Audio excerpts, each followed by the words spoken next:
कि कुर्सी है तुम्हारा ये जनाजा तो नहीं, कुछ कर नहीं सकते तो डर क्यों नहीं जाते। 750 इमारतों को बगैर ड्यू प्रोसेस फॉलो किए उनके इमारतों को मुनज़्ज़म कर दिया गया, और इसलिए कि वो मुसलमान थे। नमस्कार, मैं हूं पूजा चौबे और आप देख रहे हैं पंचतत्व। मणिपुर की लपटें अभी शांत भी नहीं हुई थी कि हरियाणा जलने लगा। वैसे तो दोनों ही मामले पहली नजर में ही कानून के उल्लंघन के लगते हैं, लेकिन कानून के उल्लंघन में जब धर्म का आधार होता है तो राजनीति का होना तो स्वाभाविक है।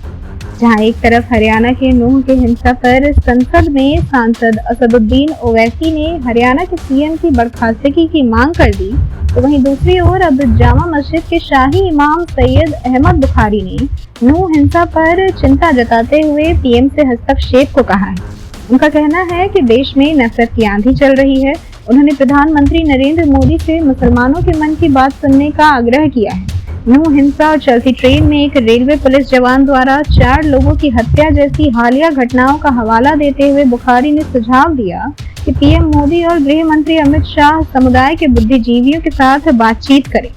ऐतिहासिक मस्जिद में अपने शुक्रवार के उपदेश में बुखारी ने कहा, देश के मौजूदा हालात के कारण मुझे बोलने के लिए मजबूर होना पड़ा है।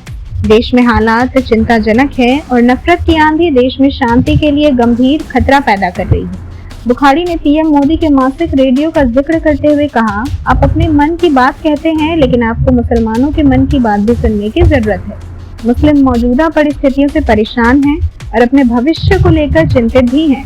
जामा मस्जिद के इमाम ने आरोप लगाया कि नफरत और सांप्रदायिक हिंसा से निपटने में कानून कमजोर साबित हो रहा है। बुखारी ने कहा, एक धर्म के लोगों को खुलेआम धमकी दी जा रही है, पंचायतें आयोजित की जा रही है जहां मुसलमानों के बहिष्कार का आह्वान किया गया और उनके साथ व्यापार और व्यवसाय को समाप्त करने की घोषणा भी की गई। दुनिया में 57 इस्लामी देश हैं जहां गैर मुस्लिम भी रहते हैं, लेकिन उन्हें उनके जीवन या आजीविका के लिए किसी भी खतरे का सामना नहीं करना पड़ता है। उन्होंने इस बात पर अफसोस जताया कि हिंदू और मुसलमानों के बीच के रिश्ते खतरे में हैं। बुखारी ने कहा, आखिर भारत में ही इतनी नफरत की कि हमारे पूर्वजों ने इसी दिन के लिए आजादी हासिल की थी। क्या अब हिंदू और मुस्लिम अलग अलग रहेंगे? बुखारी ने कहा कि स्थिति को नियंत्रित करना सरकार के हाथ में है। उन्होंने कहा, मैं प्रधानमंत्री और गृह मंत्री से कहना चाहता हूँ कि उदार बने और मुस्लिम बुद्धिजीवियों से बात करें। मैं देश के मुसलमानों की ओर से आपसे कहना चाहता हूँ कि आप हमसे बात करें, हम तैयार हैं। बुखारी ने सुझाव दिया कि केंद्र मौजूदा नफरत की आंधी से देश को बचाने के लिए मुस्लिम समुदाय के सदस्यों के साथ बैठक कर सकता है। दूसरी ओर असदुद्दीन ओवैसी ने भी लगभग इसी अंदाज में सदन में बयान दिया था। उन्होंने शायराना अंदाज में हरियाणा और मणिपुर सीएम पर हमला करते हुए कहा कि कुर्सी है तुम्हारा जनाजा तो नहीं, कुछ नहीं कर सकते तो उतर क्यों नहीं जाते। उन्होंने कहा कि इस देश में किस तरह का माहौल पैदा किया जा रहा है। क्या बिल्किस बानो देश की बेटी नहीं है? उस प्रेग्नेंट महिला का रेप किया गया और रेपिस्टों को रिहा कर दिया जाता है। मैं ये पूछना चाहता हूं, बिल्किस बानो इस देश की बेटी है या नहीं? जिस बिल्किस बानो को 11 लोगों ने रेप किया, प्रेग्नेंट थी, उसकी मां का रेप किया, उसकी बेटी को कत्ल कर दिया, उसकी मां का कत्ल कर दिया, आपने कातिलों को रिहा कर दिया।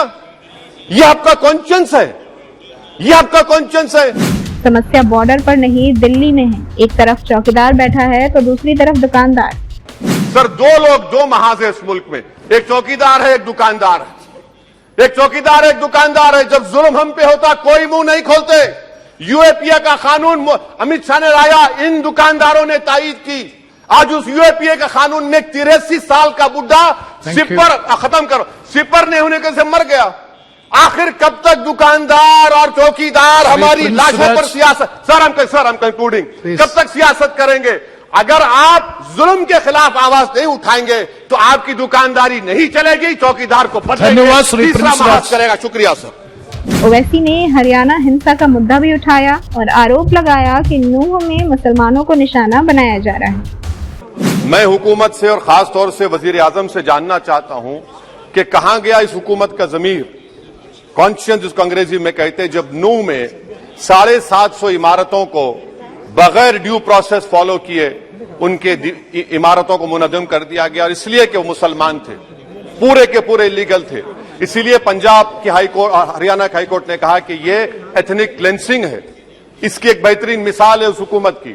तीसरी है कि इस मुल्क में एक नफरत का माहौल बल्कि एक आतिश को पैदा कर दिया गया मुसलमानों के खिलाफ नफरत का माहौल।